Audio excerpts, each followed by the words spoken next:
this is a really important story to tell, and to understand this is particularly now, because, as I was saying before, race is central to our story. Race, race, race.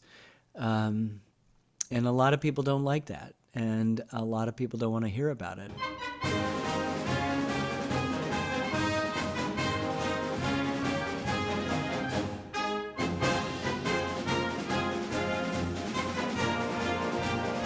Welcome to the End Game. This is Tom Shanahan, where we talk about race and sports. And today, my guests are Herman Bowles, my co-host, I should say. And Brett Grill is a nationally famous artist who makes statues around the country of prominent sports figures and other figures. And then Dr. Lou Moore is a professor at Grand Valley State, PhD, and has written several books on Black athletes and the American experience. This is kind of a small world here, how the four of us have gotten together for this Zoom call. I grew up in Big Rapids, Michigan, and one of my best friends went to West Point, where he was classmates with Herman Bowles. And they're both retired colonels, West Point graduates. And then I was interested in statues of prominent Black athletes around campus. And I learned about the statue at Kentucky. And so I wanted to track down who the artist was. Turns out it was Brett Grill from Grand Rapids, Michigan, just an hour south of Big Rapids, where I grew up in Ferris State. And then I also, Lou Moore and I sort of came across each other on Twitter. And Lou is at Grand Valley State, which is right there in the Grand Rapids area. And so anybody who grew up in Big Rapids is very familiar with Grand Valley State and the rivalry with Ferris State. Welcome, guys. Yeah, good to be here. Thanks for convening this outstanding group. Yeah. Well, for my upcoming book, The Right Thing to Do, I have a chapter on schools that have honored prominent pioneering Black athletes that cleared the way to college football integration. And I use a quote at the beginning of the chapter from Dr. Lou Moore.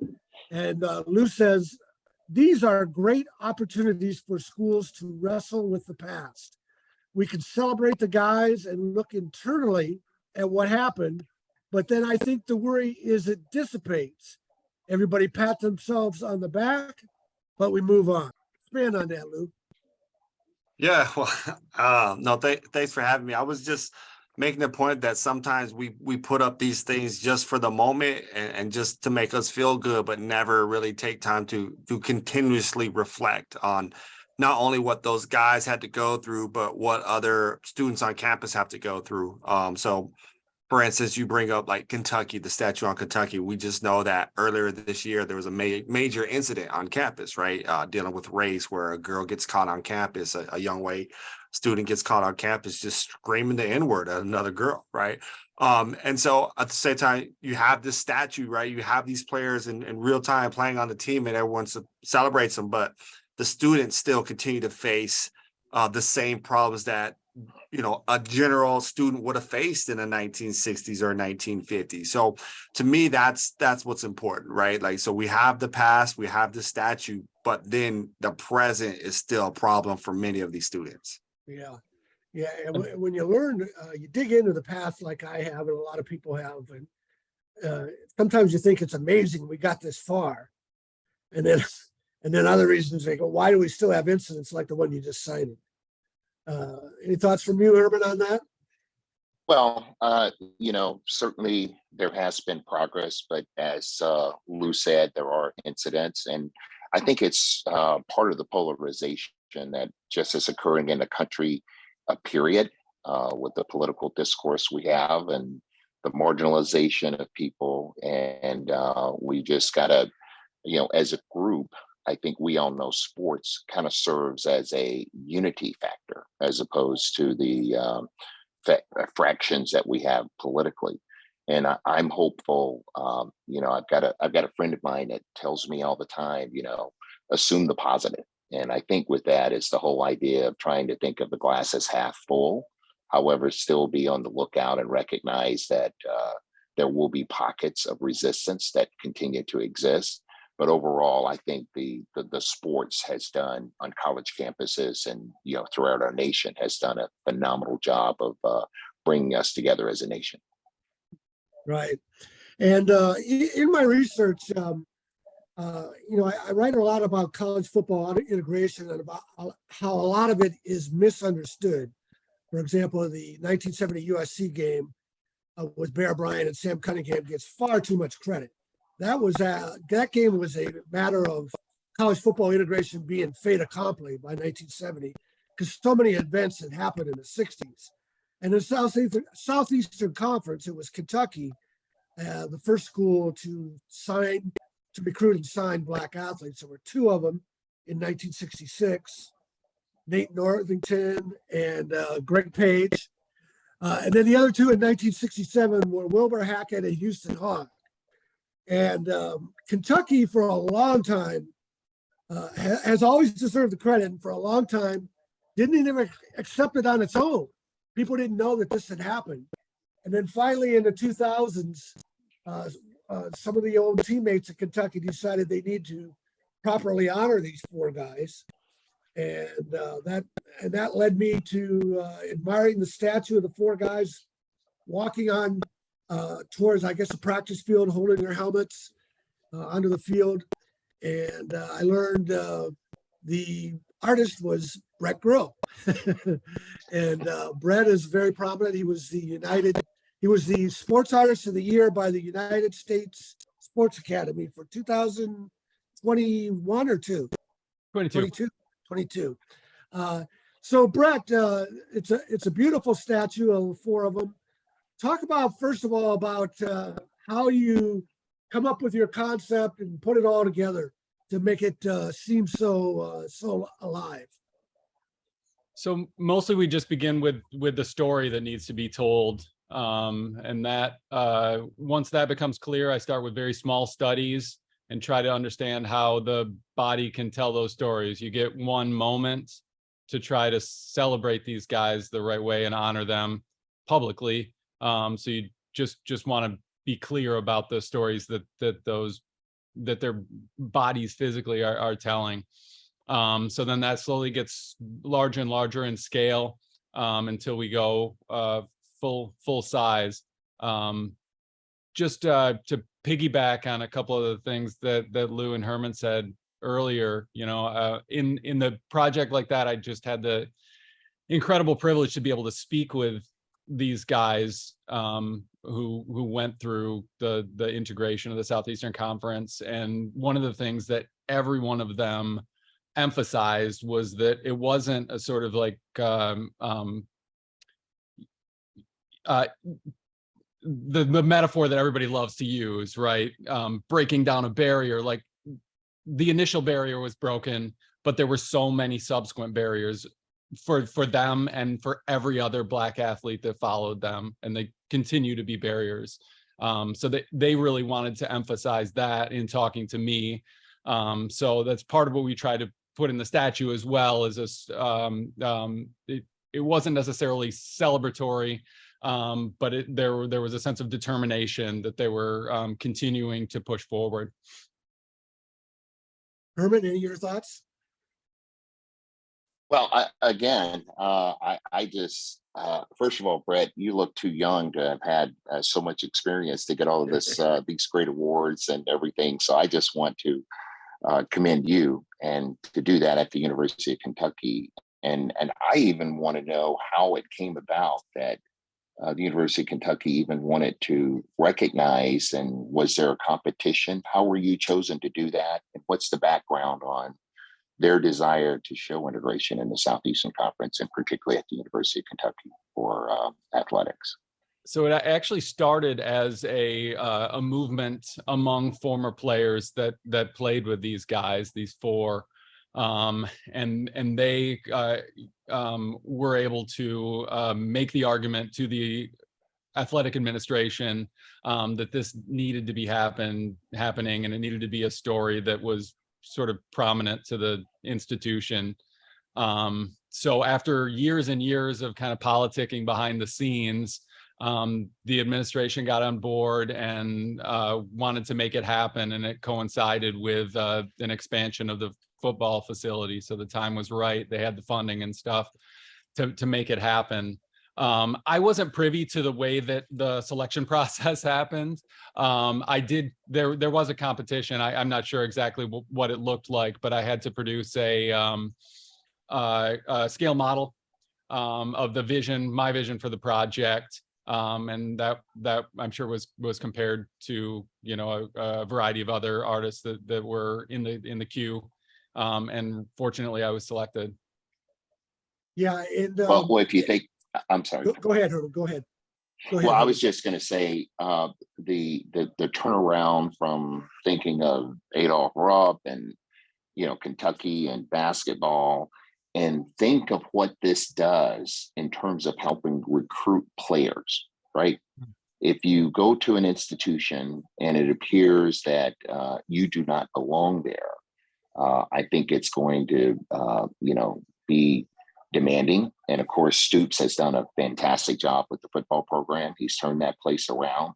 And I would imagine that he would have been a flaming supporter of this, because what can you do better in bringing particularly young African-American men on campus and their parents and say, this is a place where, despite what might have been our past, we embrace diversity, we embrace togetherness, and we embrace our history. So I just think it's a powerful statement on behalf of the University of Kentucky.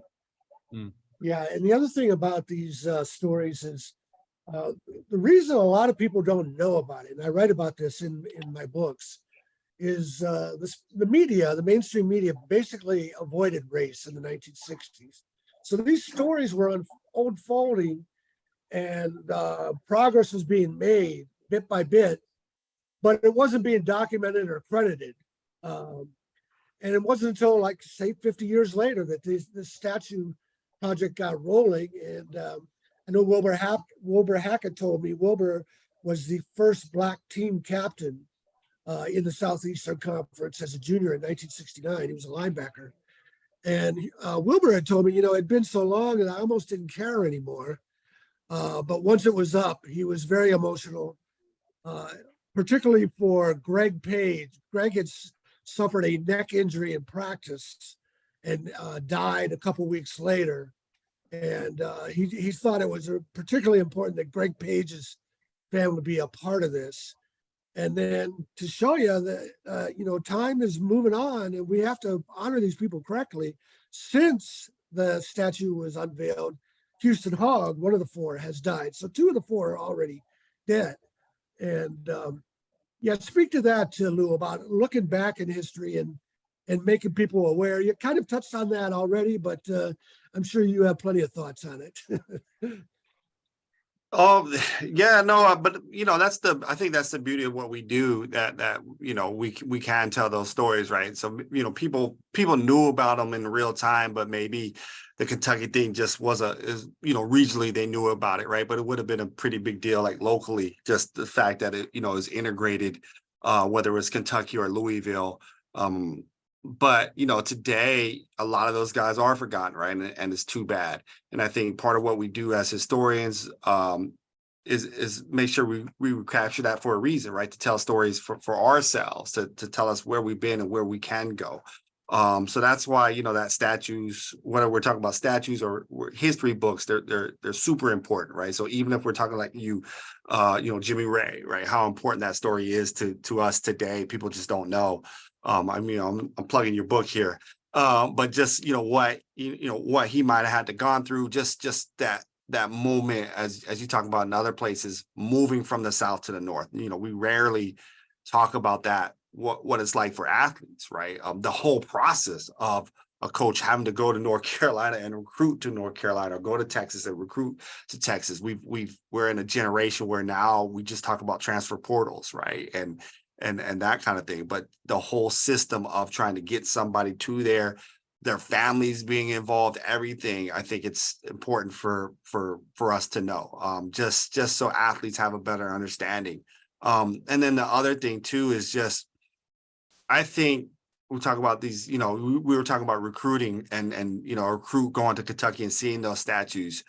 I still think campuses have to do a better job of the general population. I think as more money has been made from these students, these student athletes, they're more and more isolated, right?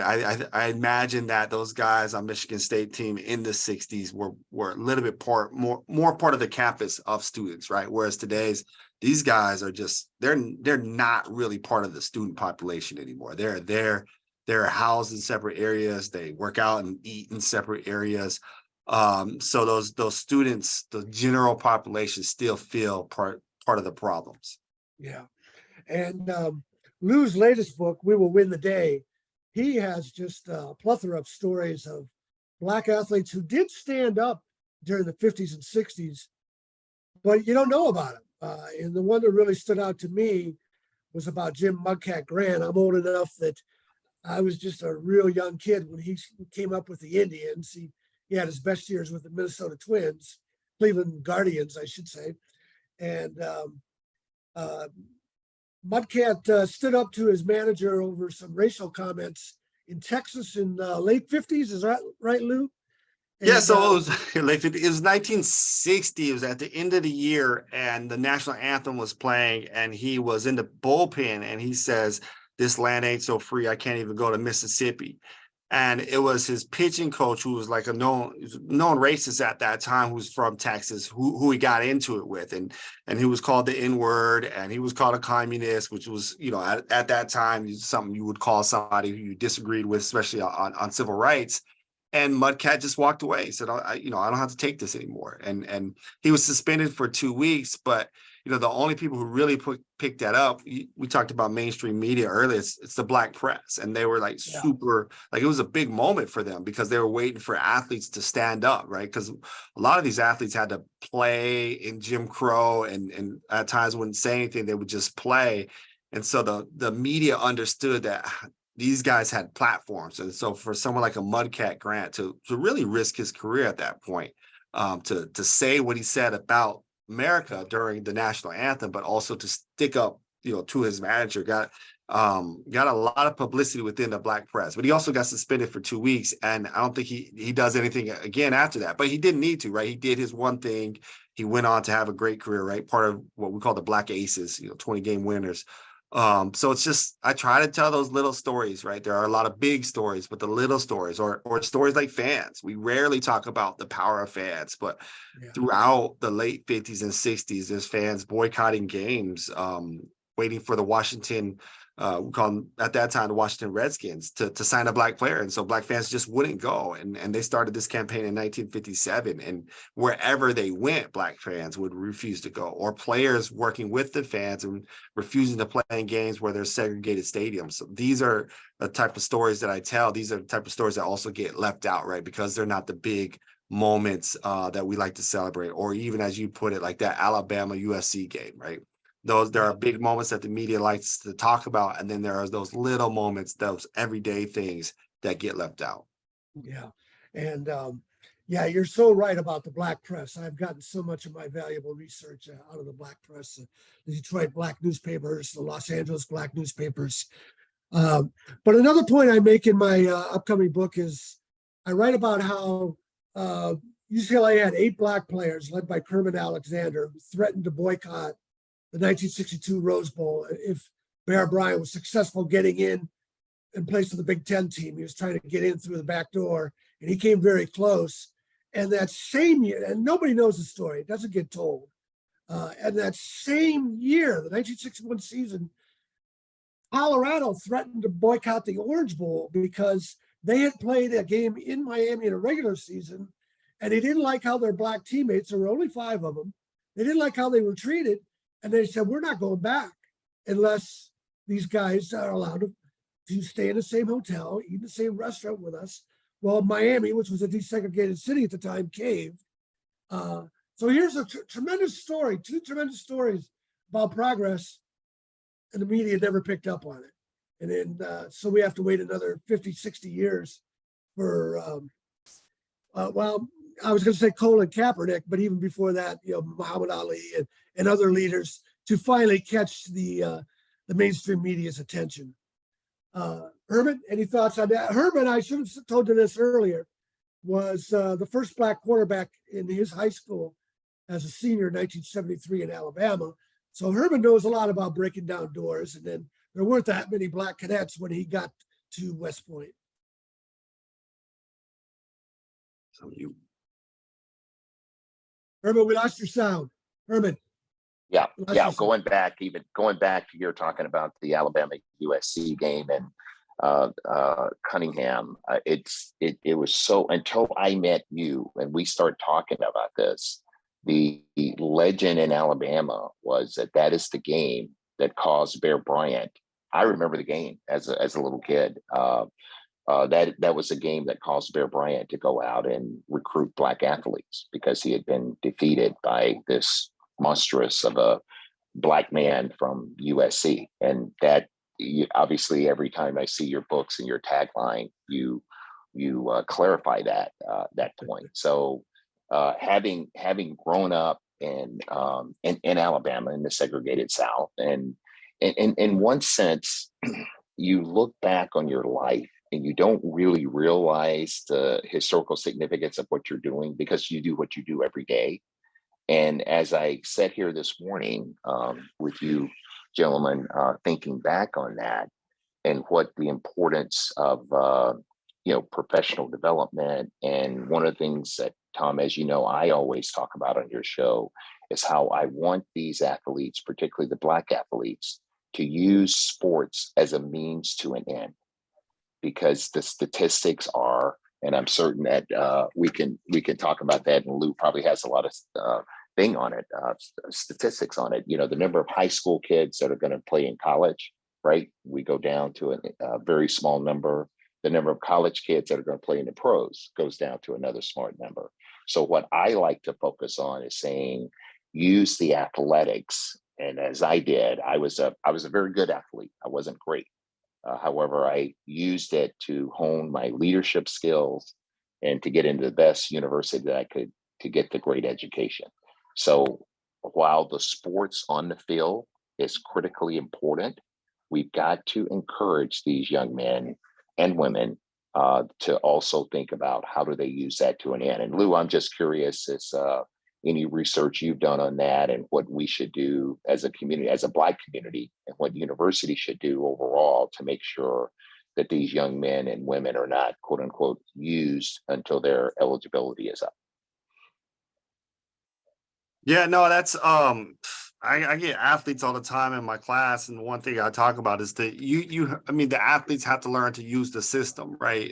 And because once your eligibility is up, they're done with you. And so just to come in there and take classes and major in what you want to major in is the first step, but also to understand that there's an end of the road. And I think I got young kids myself and they don't really understand this, but for most athletes, your end of the road playing is like when you're 17 years old, right? For 99% of them. And then there's those 1%.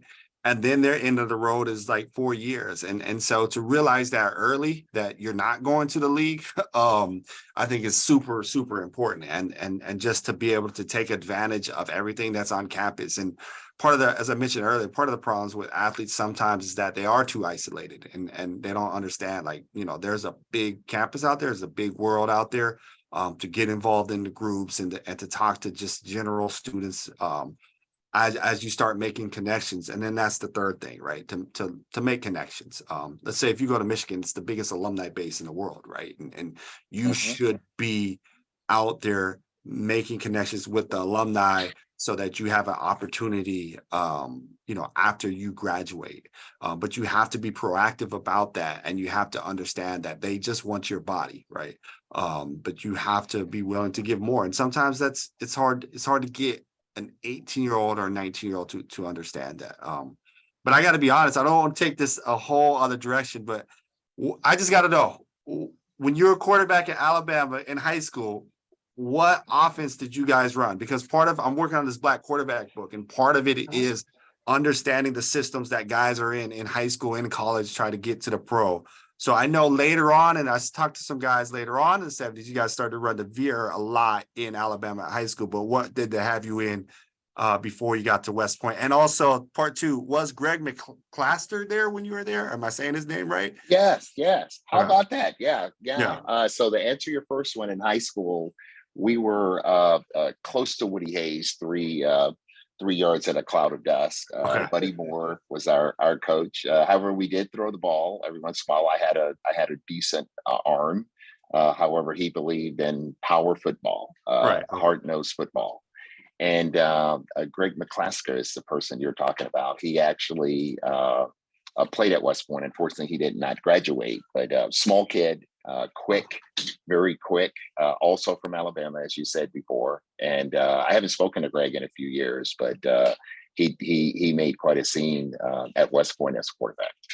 Right. Yeah, I'm looking at, there's Black Sports, which was a magazine back in the 1970s, did a whole spread on him, and I want to say 74. So I have it pulled up on the screen. I was just looking at it. Yeah. How about that? Small world. Yeah, another reason that there's so much ammunition to debunk those Bear Bryant myths in 1970. In that 1970 season, a guy named Condred Holloway was a star quarterback at Lee High School in Huntsville, Alabama. Herman knows all about this. And Bear Bryant told him he would only recruit him as a defensive back, Right. that Alabama wasn't ready for a black quarterback. Yet, if you listen to these myths, Bear Bryant is this benevolent segregationist, opening the doors to black athletes, and it's all baloney. But anyways, one great thing they are doing in Alabama is in Mobile, they have a project underway with statues honoring, of course, the great Hank Aaron, Satchel Paige, Billy Williams, Willie McCovey, Ozzie Smith, and the artist who won the bid over 13 others, I believe, is in his workshop right now, Brett Grill. Brett, tell us about your vision for that project and where it's at. So the city wanted to, it has such a long and rich athletic history. Mobile's an amazing sports town. So a lot of the players that played on the famous Alabama teams and continue to play on the famous Alabama teams are from Mobile in the area. But they also have a really strong history of baseball players who are now Hall of Famers who have their origins in Mobile. So the town really wanted to celebrate these guys publicly. There's also no statues of anyone of color on the streets of Mobile currently. So this is a sort of coup for the area. So they wanted to make a statue park right along one of the main thoroughfares. So I've been involved in the design of that. There's going to be, at least initially, 6 9-foot statues of these guys displayed in the most sort of dynamic poses that they could take, doing what they did best. So that's been a lot of fun for me to work with the community, to hear those stories. And you know, I've told the story before. I had a paper route growing up, and basically every cent that I made from that paper route was made buying ball cards. So these are the sort of, you know, ball cards that I was lusting after as a kid. You know, the one behind the glass case was the Hank Aaron card that, you know, maybe I could save up for 2 or 3 months and get. The Satchel Paige was way off limits. I would never get a Satchel Paige card. There's just not enough of those out there, and they're way too expensive. But again, these are the players that I followed, and they were, you know, when I was playing wiffle ball home run derby in my backyard, you know, I was Hank Aaron, or I was Willie McCovey. You know, these were kind of my heroes too. So it's been a really fun project personally for me to be involved in. And I think it should be great for the community as well, because it's one of these things that's going to continue to expand, because there's so many of these amazing athletes who, again, also have their origins in Mobile. who are now either in the league or have retired recently and will be in the Hall of Fame soon. Yeah, I had a Willie Mays card when I was a kid. My mom threw it out at some point. Lou Herman, comments on the mobile statues. Well, first of all, I'm going to have to get you guys. It's Mobile, so Mobile. we're gonna us native Alabamians are here to get you. But again, I think just in the heart of Dixie, so to speak, and that's what Alabama prides itself in the past on being, to have the ability to recognize people like that is phenomenal. And I want to go back very quickly to Condredge Holloway. So Condredge Holloway from Huntsville, I actually played against Condredge Holloway when I was a sophomore. And let me tell you, I saw him at Tom Brawley Stadium, where his senior year, where we played him. He basically leapt from the 10-yard line. Maybe it was the 7, but it was the 10-yard line, and flew through the air to just score the touchdown. And you guys may also be aware that he was a tremendous baseball player as well. So he was certainly my hero, and he was the first in the northern Alabama area there, the first Black quarterback to do the things that he did. And of course, he went to Tennessee and did great things. But I think this history, probably, I hope Bryce Young even knows these stories. So back to Lou, the point you made, how these athletes today, do they understand the shoulders upon which they sit? I mean, from a business perspective, I'm engaged in several Black business organizations. And one of the things that we make sure we do is ensure that these challenges are articulated to the people that are coming along. And to me, it's so surprising that, I had this opportunity to meet Tom, and we've got Tom as a Black man and Brett as a Black man, as a white man, excuse me. Both of you helping to educate and tell this history.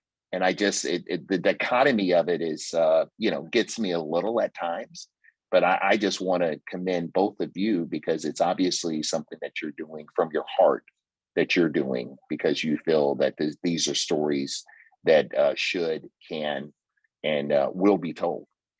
Yeah, thank you. So Lou, I don't know how you feel about that. Just the dichotomy of these two white men are, perpetuating the truth in the history of Black athletes. Yeah, no, and I gotta admit, I had to look up real quick. I thought Ozzie Smith was from LA, and then I was like, okay, he's Mobile, but he must he's part of that migration. At some point, his family left, right, and decided for a better opportunity in LA. And it's kind of what Tom does with his work, right? Just these guys in the South making that decision to come to the North, or someone like those statues, right? Telling those Brett statues, telling those stories about these guys. And people, as I said before, as the quote let off, like, people have to wrestle with this, right? They have to understand, even if you're just looking at a McCovey, Smith, and thinking like, gosh, where are the new days Ozzie Smith or Willie McCovey, and what happened to these athletes today coming out of Alabama? Why aren't they playing baseball? I think maybe Kutch from Pittsburgh Pirates might be from Alabama, or Georgia, but just to ask yourself, what happened? Or to me, and now we're going to steer it back to Herman. I think that the new stories that got to be told are guys like Herman, who my guess is, if you're the first Black quarterback at your high school, you meant something to a lot of people. And so if it's 73, busing was 71, and there's a lot of stories of guys like you who in 71, 72, 73 had to go through a lot of stuff, whether you're bust somewhere or other people are bust to your community, and then you're the guy, right? And so many of those young kids, this is what people don't understand, 17 years old, have the whole community watching them. Because football, as I try to explain this when I write about Vince Evans, and he's from North Carolina, football's in the fall. And everybody wants to know what's happening, the temperature of racism in a community. Are the guys going to get along in the fall, right? Are people going to go watch these teams? And I think someone like your story, as a young kid, and there's a million, not a million of you, there's thousands of you like that who had to go through that from 71 to 73 to 74. I think that's the next stories that need to be told, just that those everyday kids who the whole community had their eyes on. Well, Lou, I really appreciate that, and I'm forever grateful to having been the quarterback. However, I think I'm more proud for having been elected as student council president. And our school was 16% Black. Wow. And I'm more proud for having been selected to go to Boys State. I'm more proud being a record jumper in the high jump. So the point of that is, you said it earlier, and you used a word that I used all the time: relationships. So how is it when people go through these experiences, how do you think about them and say, and again, part of it was luck on my part. However, I did go back and look at what some of my success, I'm having graduated from West Point, probably less than 300 Blacks had graduated by the time I did. There were 30 Black students out of 800 in my class at Harvard Business School. And you look back and ask yourself, how is it that the salmon going up the stream, that you're able to do a lot of that? And your word of relationships is kind of core to what I did. And I call it connecting. Most people think about networking, and networking, we all need to have a network. A network in itself is very transactional. It's very quid pro quo. You do this for me, I do this for you. However, I think of this concept of connecting, and I later realized what I did. And it's when you do something for someone without regard as to what you're going to receive in return. And again, sports gave me a platform, of which in high school, which I was able to, along with my study habits, to be an honor society individual, the ability to connect and relate to people. And I tried to use all of that, and I had the great opportunity to go to West Point. Yeah, One go ahead, of the Brett. things I love about Lou's book is it sort of points to that fact and how important sports are, in that, Herman, there's not a fan base for, student council. There's not a fan base for Boys State. But sports, there's people, watching you, week in and week out. And it, as sports got integrated, like it didn't demand that much of a white fan base, in that they didn't have to be, people willing to sacrifice anything. They just had to continue to root for the team they had always rooted for. Yeah, and one thing I forgot in our small world introductions is Brett's girlfriend works at Grand Valley State, and gave Lou's book to Brett before Brett has ever met him, as we did today. Kind of a great story. Yeah, But, she's been telling me for years that I need to meet you, Lou. So I'm excited about this. Yeah. Yeah, no, One thing I wanna add I about- couldn't believe that. Oh, sorry. I couldn't believe that. I don't even know. Yeah. Yeah. One thing I wanted to add with Herman, if you go to my website, tomshanahan.report, you can read about his career. Herman and Coach K were real tight when Herman was at West Point. But getting back to when Herman was in high school, Herman, you talked about how the Black kids thought you were too white and the white kids thought you were too Black. You had to kind of deal with all that. Here you are having success, and you got to deal with petty things like that. Well, back in the day, it was called an Oreo.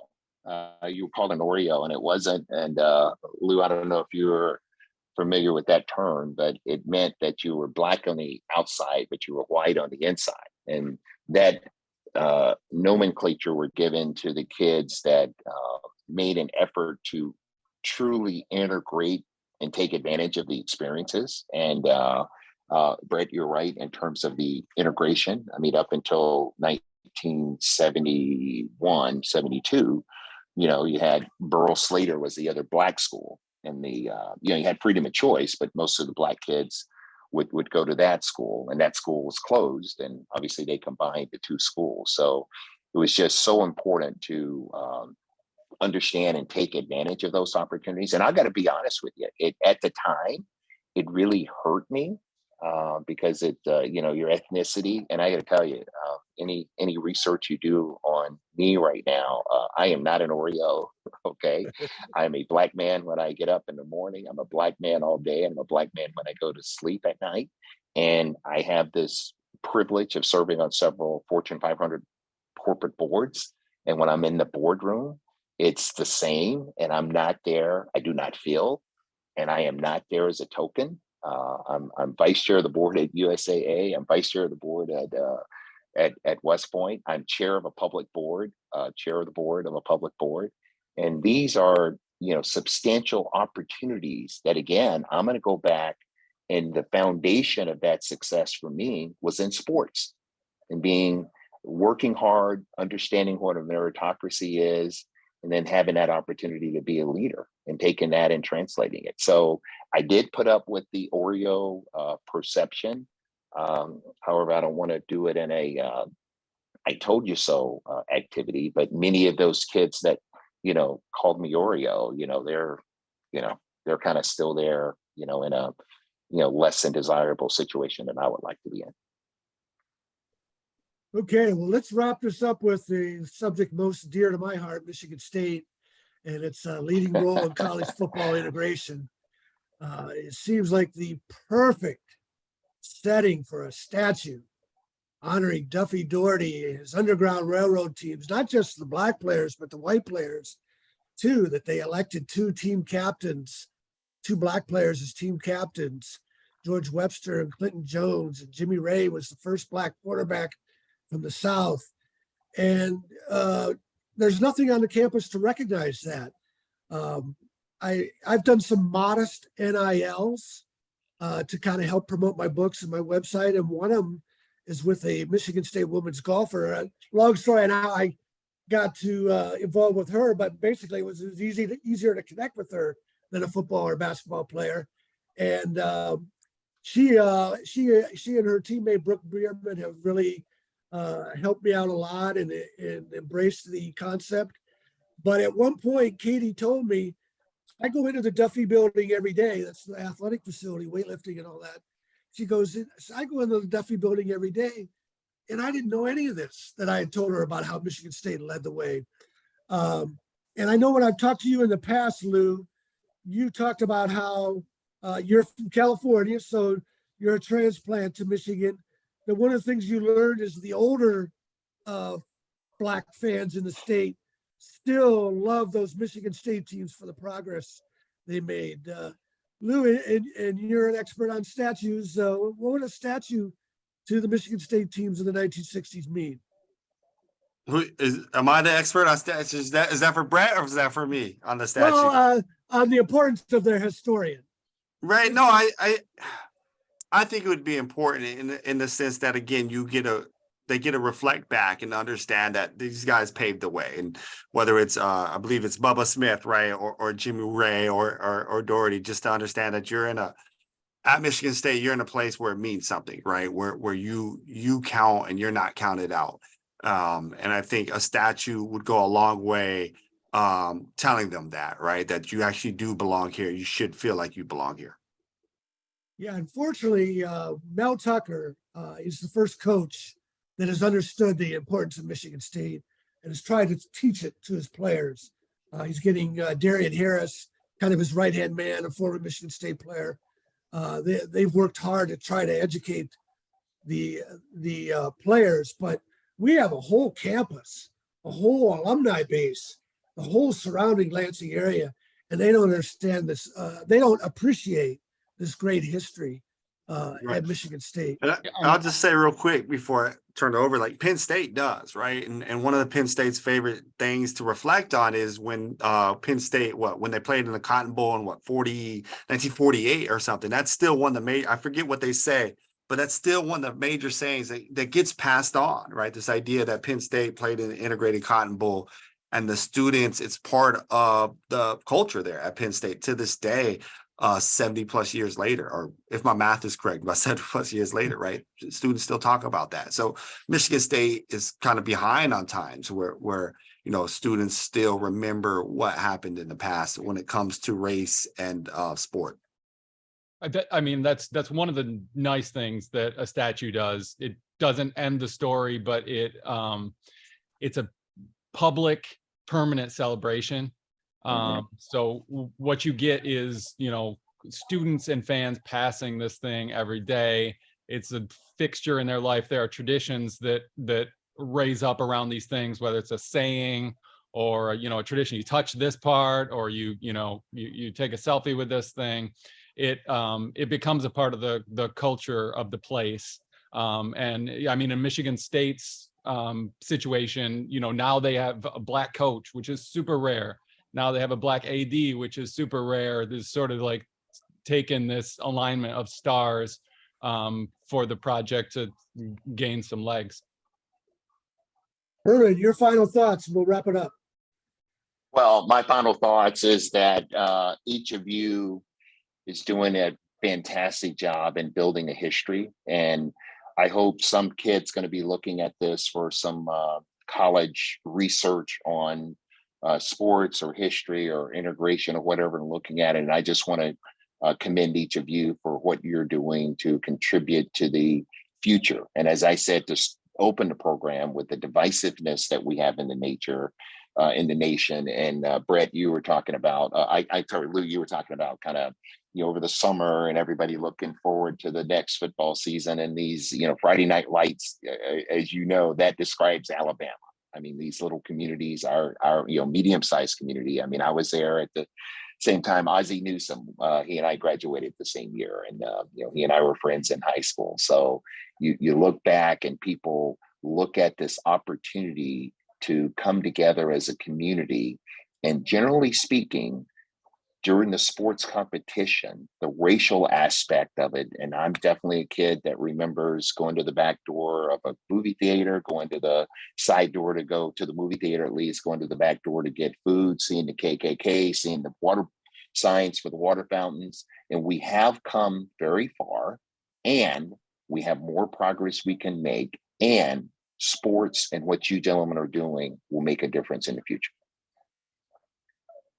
All right, Lou, do you have a final comment? No, that's it. That's a great way to end it. Yeah. All right. Okay. Well, thanks for watching the end game. This will be episode 11, when it'll be up on my website, tomshanahan.report. Check it out, and all the other great stories that you'll see as you scroll down the list.